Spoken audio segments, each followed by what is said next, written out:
And just run ahead. This way. This way. Ready? And all together straight ahead. This way.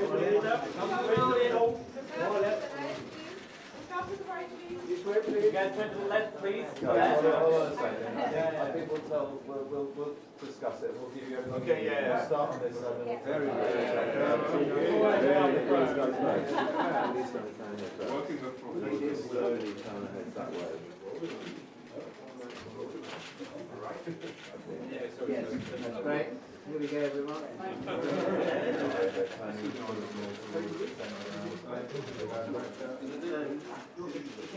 Thank you. Down in the middle here. Yes. And down, down. Yes. Yep. Okay, back up. Here, please. You guys stay where you are. Yeah, you guys stay and then do it all over again.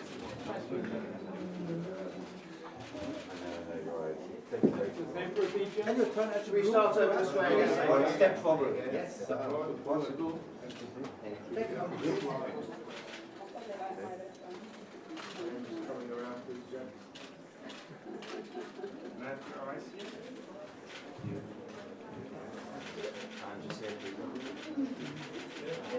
And then, yeah, to the next little group. There we go. Yeah, down.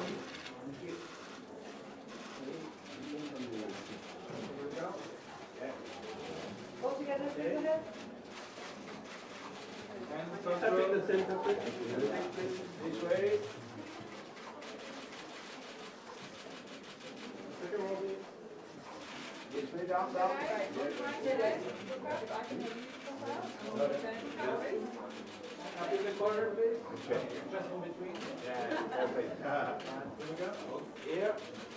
We go down. And then Start with an Now out. to the left. yeah, would be nice. We do a little less splashes on this one, please, guys? Yes, of course. Here, please.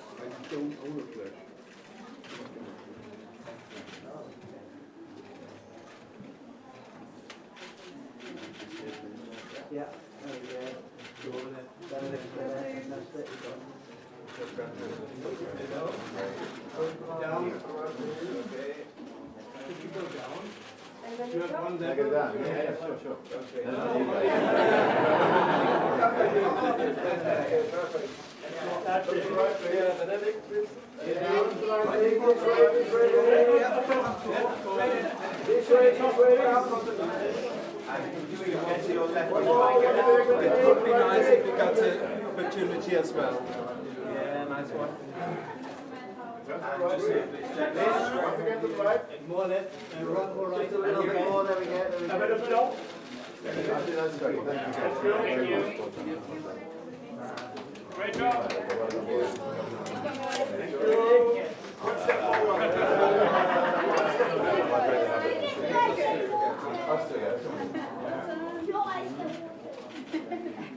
Please, here. Yeah.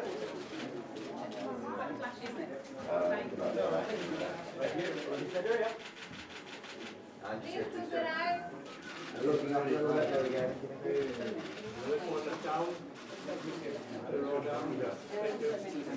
Yeah. Up to the top, please. Just up, straight ahead, one drop. Front drop,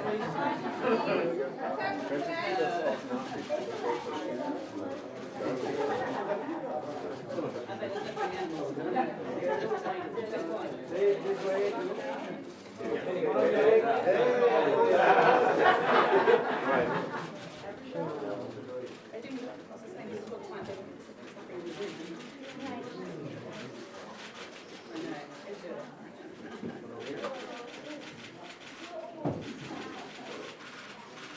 The roll down, please.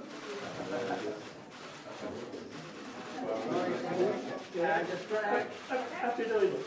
Yeah, here. Down, down, down, down, down, down, down, down. Benedict, down, down. Come back to us. Yeah, perfect. Anyone for up here on the left? One more to the left. Thank you. Thank you. Thank you. No. And just left side, please. Just pull this thing on. All right, here, Lord. And to the left side, please. Your left-hand side, please. Over your left shoulder, please. Look to the left, please. It would be very kind if you look in our direction.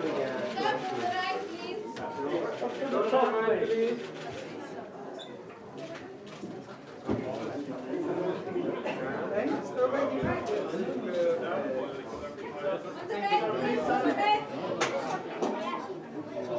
Look what she's done. And only over the shoulder, please. Brilliant. Thank And you so only much. over the shoulder left. Thank you. Alright? Yes, and over the left shoulder. Thank you. Okay, thank you very much.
The Thing with Feathers, British director Dylan Southern's directorial debut, is based on the award-winning novel by Max Porter, published in German under the title Grief is the Thing with Feathers.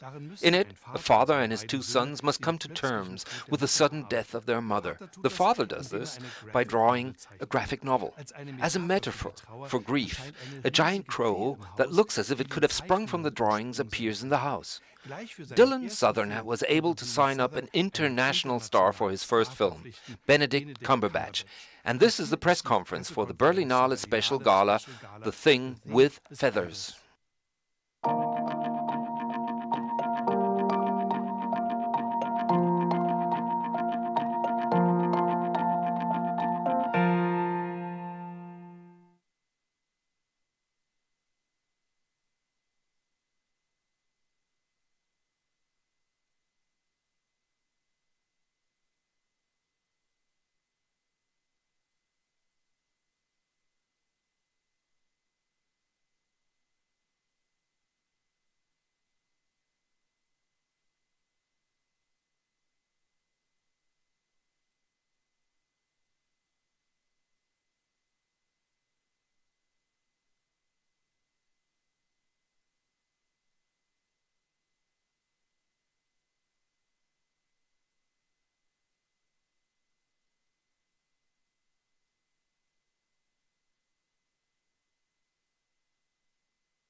Hello. Good afternoon. Good afternoon and welcome to the 75th Berlinale. My name is Kate Taylor. I'm one of the program advisors for the selection, and it's my absolute pleasure to be hosting this press conference for The Thing with Feathers.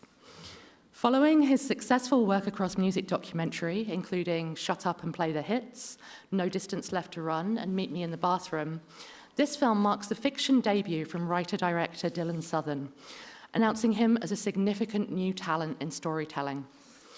It's a film that maps the territory of grief with huge psychological depth and emotional acuity. It will have its European premiere tonight as part of the Berlinale special gala.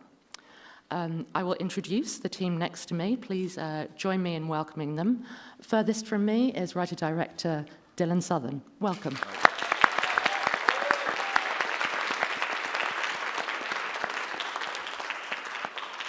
And playing the character of Dad in the film, please welcome actor Benedict Cumberbatch.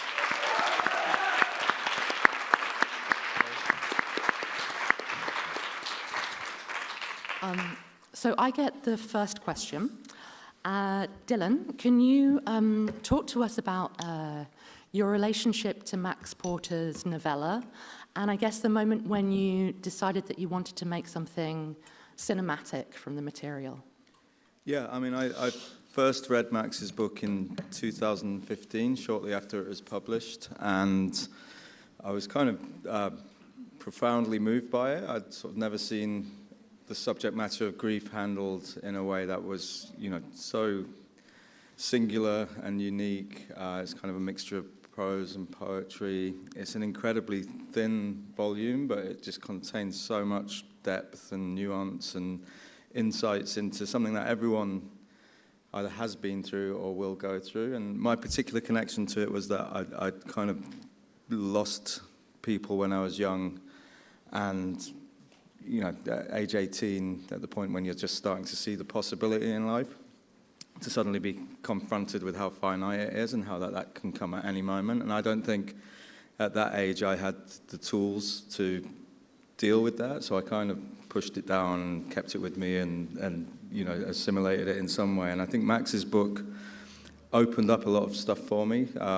It kind of gave a language to some of the things that I'd felt or some of the ways that I'd behaved. It gave permission for some of those things as well.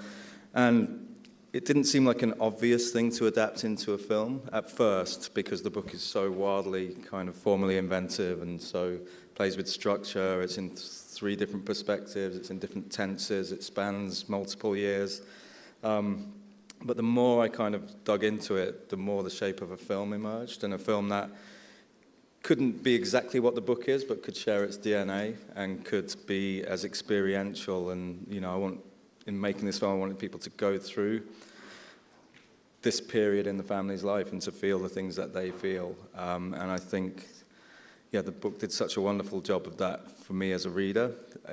The cinematic language for it very quickly became obvious to me, or clearer to me as I progressed through it.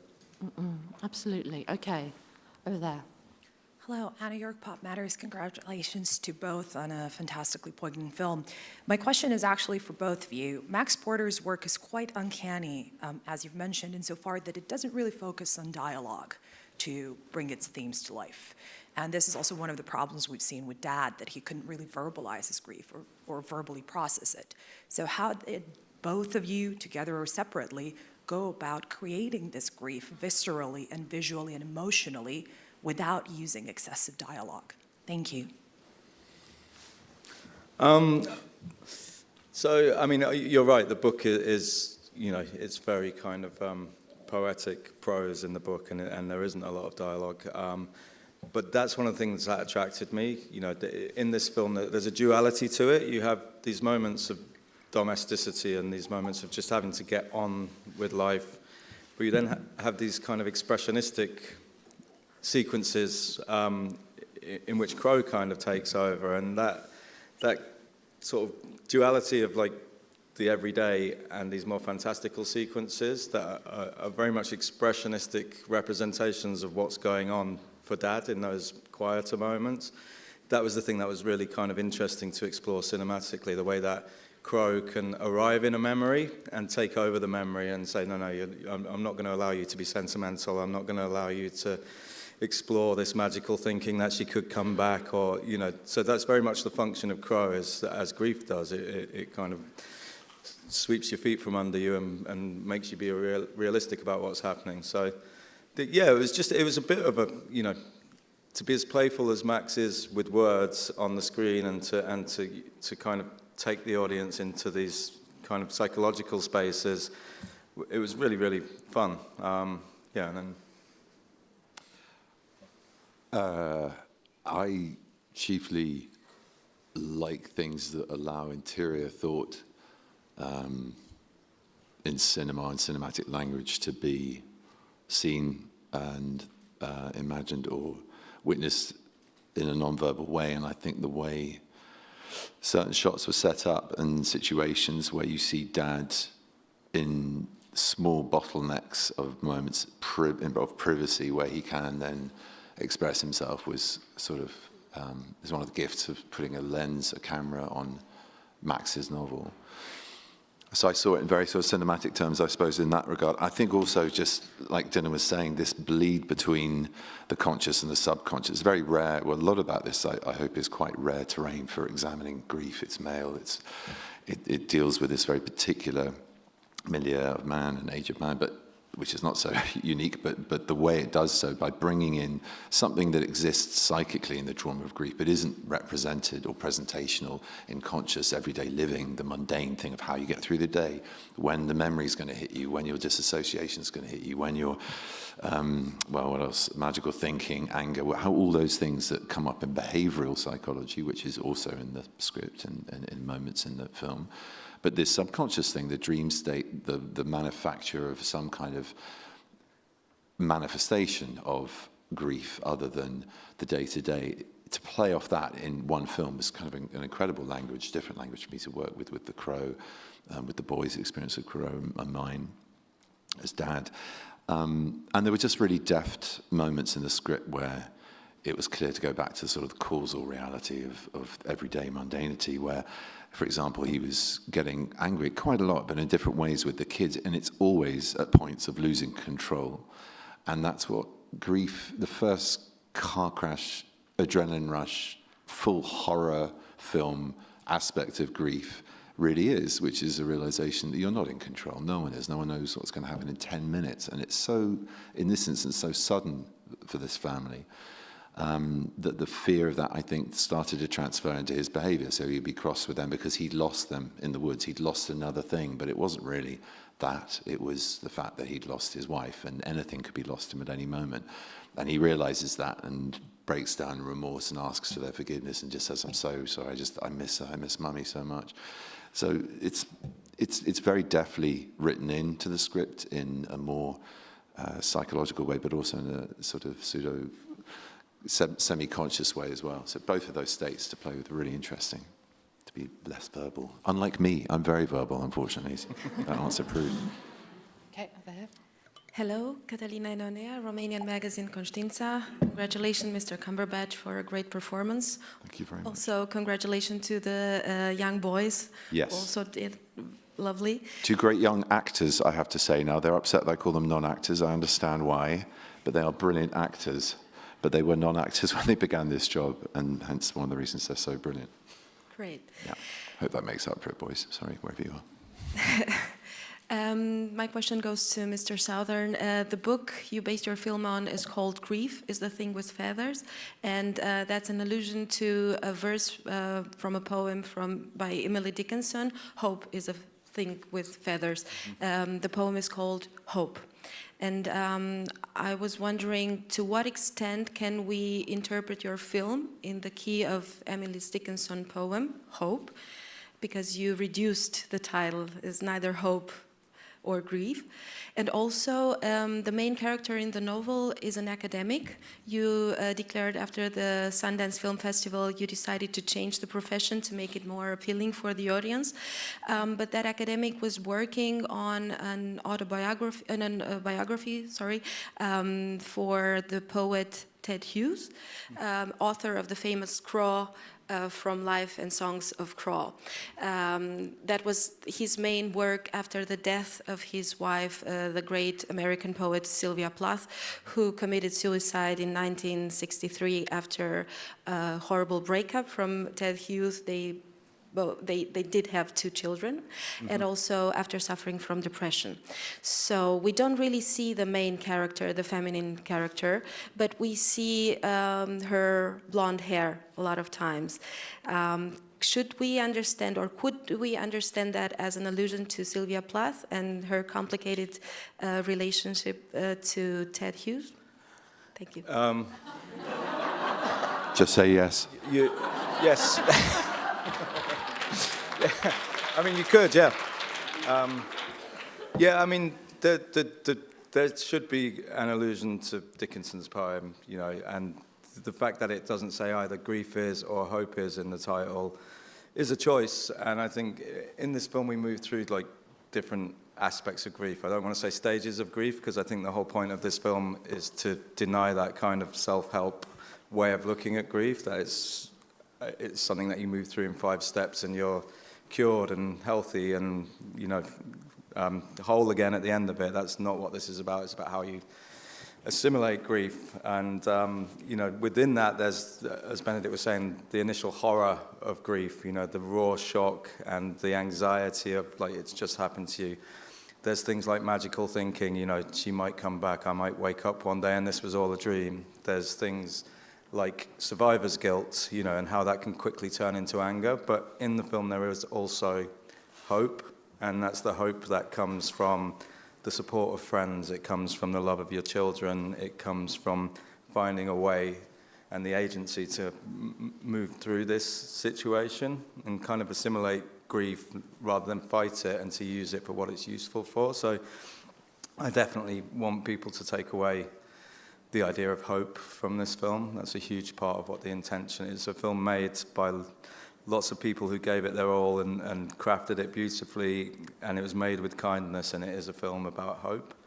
And then I guess changing Dad's job, it wasn't just the visual thing, it was kind of the usage of the Hughes poetry wasn't that straightforward, and I think in the book Dad does do a lot of doodles. You know, he's drawing whilst he's working on this academic thesis about Hughes, but the pictures that he draws give you a real insight into what's going on for him.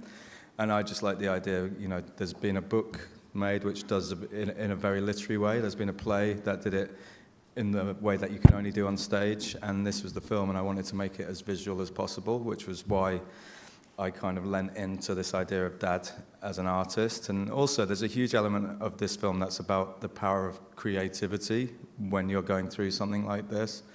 You know, it's there in the way the boys play, the way that they make things, it's there in Dad's work, and it's there in the fact that, you know, storytelling is one of the great ways we have of understanding the lives that we live. So that was the main reason for that choice. Excellent. Thank you. Thank you. My question is to Benedict. Hello. I'm from Georgia, and maybe you know Georgia very well. You were working on Courier with Merab Ninitz, and we are very proud of it. Yeah. And my question is about your character. How did this character help you to find inside your inner fears, for example, because we all have our inner fears, and how was this period when you were working and thinking about this? How did you learn to fix our inner feelings, fears, and about this experience? How was this journey? Thank you. Thank you. I don't know about fix, but I think as Dylan alluded to, assimilate them and live with them and accept them and to use them. I think a lot of this film was about letting go, about grief. Is part of that is letting go and understanding that something that was once there is not there anymore. It's too trite to say that that's something of what we do as actors, but I suppose it is. You know, you definitely don't want to take this work home. In a literal sense, but in a more profound sense, learning as an artist or as a human being and asking questions of what it is to be both. Yeah, of course I learned things. I hope I do with every job, and I hope I assimilate those into my life.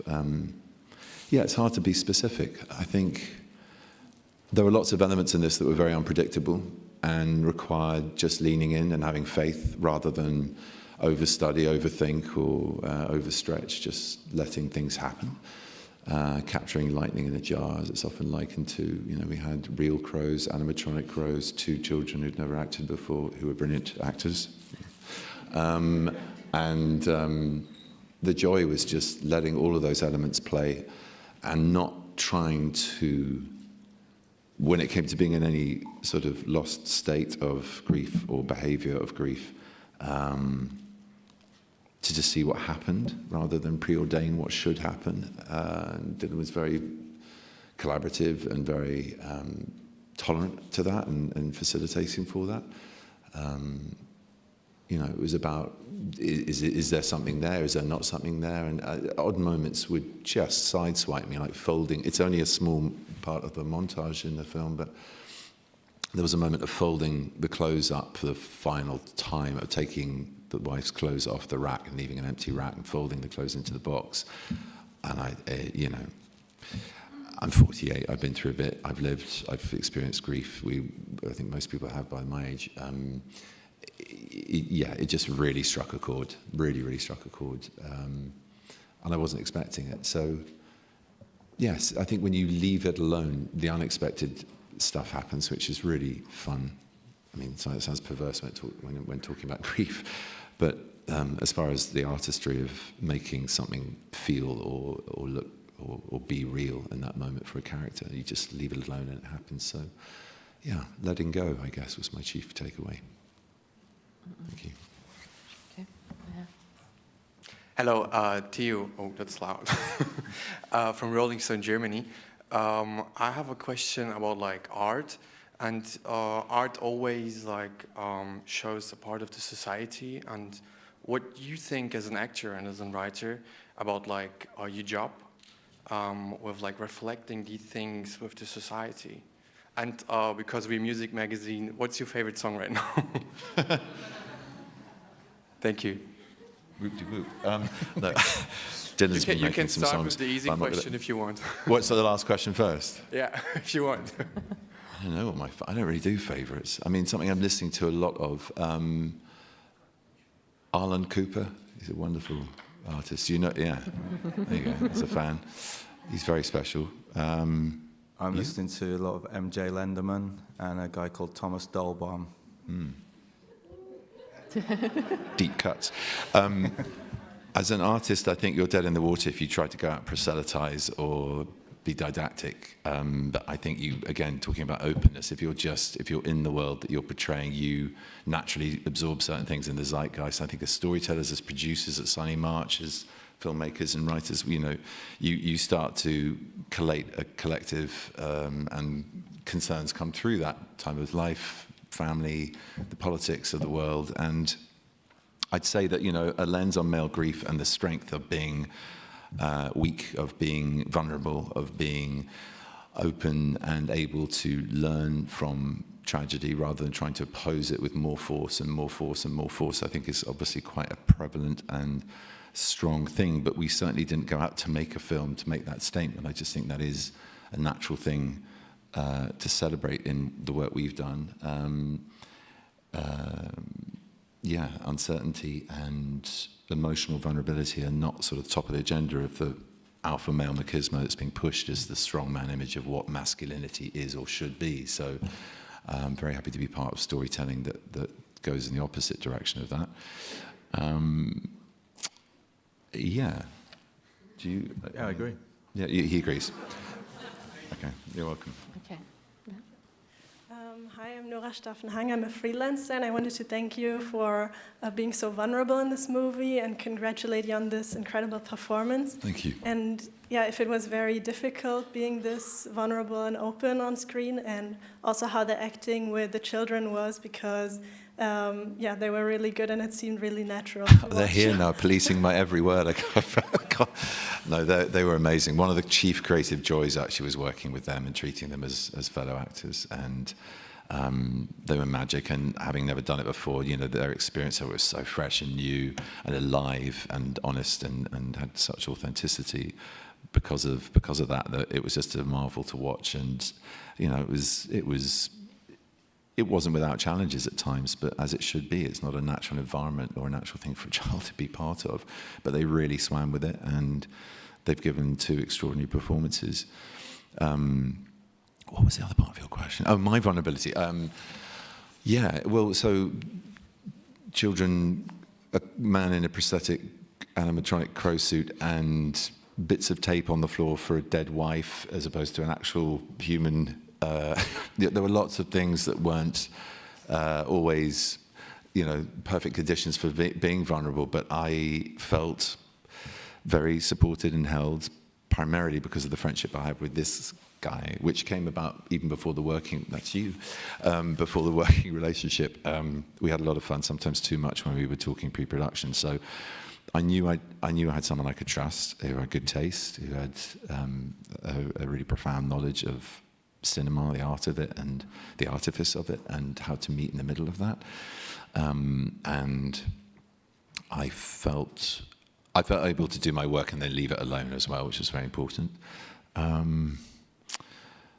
Yeah, I think it is kind of my job. I mean, thank you for what you said, but I don't feel, yes, it's kind of what I do. I know it's a bit of a trite brush aside, but yeah, I think it's part of what actors do, is show vulnerability, show what we can't always show publicly. And I really enjoy doing that, yeah. I enjoy my job. News headline. Okay. Hello. A very beautiful film, very, let's say, moving work in my mind and my eyes. First of all, I would like to address the filmmaker about the certain phenomenology of the film. It's somehow like all the characters are getting absorbed inside each part, each chapter of the film. There is a certain phenomenology in that. Would you make a remark on this way of filming? And secondly, Mr. Kobebrach, how much when a character is inside and it's being dictated by the shadow of loss and trauma can find at the end any kind of redemption in things like art? Is there at the end a way outside of the tunnel through art, and a difference between grief and despair in its polarity? Thank you. Me first? Yeah, I'll try and hold on to the question. You might have to repeat something, yes. I mean, so the kind of structuring of the film around the chapters, each pertaining to a different character, came from a desire to stay true to Max's book. I mean, in Max's book, you cycle through chapters by dad, boys, Crow. The boys speak in the past tense, and it very much feels like they're looking back at this time from the future. Dad is very much in the moment, and Crow is just anarchic and wild and, just spewing forth this gold dust of Max's amazing writing. But I wanted to give the film an unusual structure. I wanted it was also a way of like making this unwieldy experience that's hard to, there is no structure to grief, but it was a way to do that was helpful, because that initial part, which is kind of, why we lean into horror, is that the raw shock of grief, the anxiety of it, the why me-ness of it, all feels like horror.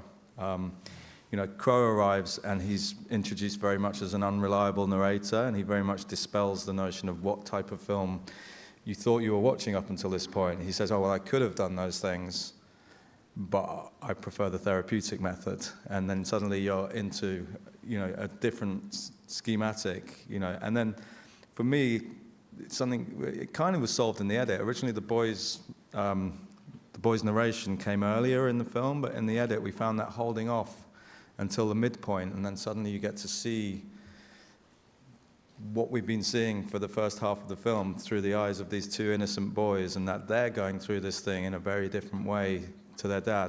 This is a film about people occupying the same space but living in it in very different ways. And Susie Davis, who designed the set, really made that kind of exploration of space possible. We could look into two rooms at once and see these different lives being lived. So yeah, it was all about how to kind of from a book that is not shaped like a film story at all, to kind of order the events and order some of Max's brilliant chapters and insights into something that felt a little more like a film. It's a very unconventional film, but it was a way of structuring it to give people something to kind of follow through. And and I think you know, there's so many choices that were made that were to try and maintain the feeling of the book or try and create the film version of that, like the aspect ratio of the film being 4:3. I wanted this story to exist in a space that had recently changed and to feel confined and contained and claustrophobic, and, you know, also framing these incredible, intimate, almost, you know, photographic portraits, close-up shots of the boys and dad that give you a real kind of window into how they're feeling and what they're thinking, versus these more expressionistic sequences where we've got these wide snowscapes and labyrinthine supermarkets, and, you know, just it was about this film having a duality, you know, allowing us to go inside Dad's head through the way that it's structured and designed. There's a massive difference between grief and despair. Despair doesn't have hope. Despair is when you're lost to grief. Grief is something you can live with hope, because in the end, the purpose that he finds, and I think this is true of art and kind of life in general, you know, it's paying attention, isn't it? It's a Mary Oliver quote. Attention is the beginning of devotion, and anything that involves an act of devotion becomes a sacred act. So therefore you are then engaged with something of profound meaning, whether that's in your work, whether that's with your family, whether that's in your belief or your practice or how you relate to the world at large. And, you know, I mean, casual point, if you are in despair, if you're depressed, the minute you start to pay attention to yourself, say you go for a walk, you do some exercise, being in your body is an immediate way to release yourself from going inward. You're going outward, and it starts to relinquish the anchor of despair and give you hope. It gives you something else outside of what despair is, which is a singular trap circle of thought. And I think art has a magnificent power to do that in every form, you know, whether it's a painting or something in nature or a piece of prose or poetry. You know, every art form you can imagine, every observation you can make has something of hope, has the clarity of the divine in it, in my opinion. In some way, shape or form, you can seek that out, and it is a choice, and once you make that choice, it becomes hopeful. Okay, we have one final question over here. Hi, it's Natalia Zhuk, Carta, Berlin. My question would be two fast questions to Benedict as an actor and as an executive producer. First of all, I've been following your work for ages, and what I'm always amazed with is how brave you are going deep into the very unpleasant and painful parts of human nature, be it in Patrick Melrose or in The Thing with Feathers or in Frankenstein. So I assume it means that you're a very empathetic person, so you feel things. And at the same time, how do you manage not to really take this work home, and how do you, preserve this, your own psychological self, by being so open in the stories you tell? And about the executive producing, you are the advocate of new writers, new directors. You do a lot to promote fresh talent. How important is it for you, and how do you do this choice? Who is the next? How do you find these new people? Because they are all great, really. Thank you for that. Thank you, thank you. My life. Okay, well, no, thank you for your question. I think the extremes stand out in my work for obvious reasons. I'm drawn to the ones that I've tackled because they're kind of meat and drink, for actors. And maybe that's a mistake, because there's such profundity, I was alluding to, in the everyday. It doesn't have to be the extremes of the human condition, the human experience, but the things that scare me, perhaps this is an answer of sorts, the things that scare me have a real lure. The things I feel uncomfortable about being able to do really draw me in. The things I feel I haven't done before draw me in, although there is a theme that you pointed out, and there are often themes, and there are often parallels between certain characters for sure, but I do try and shake that snow globe up a little bit in my work, just to keep myself busy with different points of focus. But look, I think part of our job as storytellers is not to shy away from the true spectrum of what it is to be human, from our very worst to our very best and everything in between. So whether it's losing a child, whether it's child abuse, whether it's addiction, whether it's hatred and vile anger, whatever it might be that's fueling these characters and their trauma, I think part of my job and where I lean into difficult characters is to explore what is their humanity, if there is any left, or what was it before they were dehumanized, either if that's societal or through a combination of their own actions in society. You know, everyone starts out pretty innocent in my book. Sorry to go against the original sin thing, but you know, I feel we as a society owe a responsibility to those who need our help most, and the ones that fall through the cracks, either as victims or as perpetrators of ill-doing, are the ones we need to help often the most, and don't. We have a very easy time sidelining them or forgetting about them, and that's been a driver of mine, I guess, since I was very young, I guess. And you know, these are sort of extraordinary things to try and do as an actor. So that's the lure. How do I not let this become who I am? Well, I don't know that I'm not. I mean, I think like Mother Teresa, you know, you contain the very worst of humanity as well as the best, and it's what you do with accepting all of it that really counts. And so maybe playing those extremes stops me being those extremes. I know where I'm going with this answer, Christ. But it's certainly not. It's not an exercise in therapy for me. It's more. The process of letting go again is just that. It's an art form, and you know, it often feels unfinished, but that doesn't mean you can finish it outside of the canvas or the blank page, or in my case, the screen or the stage. You just have to let it alone. In the case of theatre, you know, you're dead in the water again if you start chasing the ghosts of where it felt like you were getting somewhere. You can't perfect it. It's imperfectible, so just leave it at that and do your best. And I think, you know, there's a lot of things other than work that are very important in my life to pull me out of any focus on work. And that, you know, that feeds into my work sometimes. But yeah, I have very nice people around me as well. I like producing partly because of that, to create an atmosphere and ambiance for difficult work and for challenging work and supporting new work, to your point, you know, new artists, people who are arriving fresh with a new platform or a new mode of speaking to their truth and what they have to say, what they have to give us culturally. So that's a very exciting part of what we do at Sunny March, and I've been thrilled to be part of that in front of the camera, but equally so behind, in many cases. So I feel that's, yeah, it's a nice thing to be able to lend the focus on me too. And to keep culture fresh, so it's not just me or anyone else that we know. And then I guess, yes, just to leave that thing. I go to work, I work, and then I leave, and the two things seem to be very separate. I arrive and I leave it there when I leave. Thank you very much to the filmmakers. Thank you.